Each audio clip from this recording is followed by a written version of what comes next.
Often vigorous discussion was employed to clarify spiritual concepts. But the focal point of much of these discussions was moral issues, as seen in one of the Eternal Light's most memorable programs.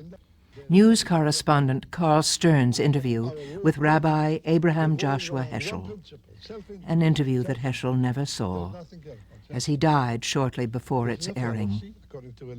When I first met him, when I first got to say hello to him, and I had never met him before, my first thought was, this is Mark Twain with a yarmulke. I brought these books from home. They're only a small portion of the books you've written. What was there in your life, especially your early life, that would give you the thoughts to fill so many books? Hard work, training, and a good environment. I was very fortunate in having lived as a child and as a young boy in an environment where there were many people I could revere, people concerned with problems of inner life, of spirituality, of integrity. And I remember saying to him, and this may have been before the cameras were even rolling, wouldn't it be great if we had no problems? And he said, when you have no problems, you're dead.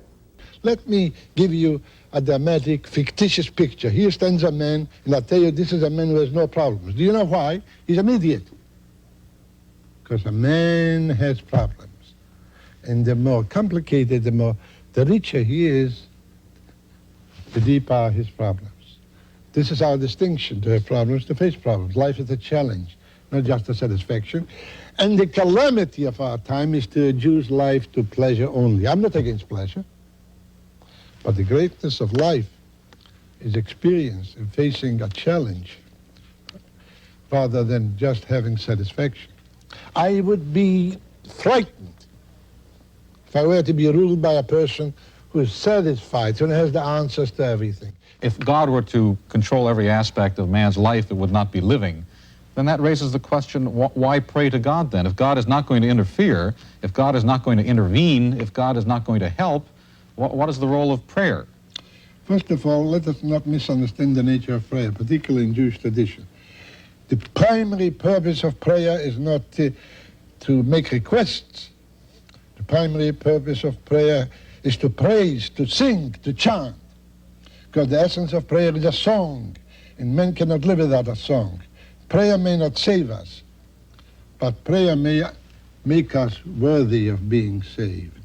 God is the meaning beyond absurdity. If I recall correctly, in the first week or 10 days, I think they got like 65,000 requests for the transcript, and ultimately I think it went perhaps to 250,000. They had never received that volume of transcript requests.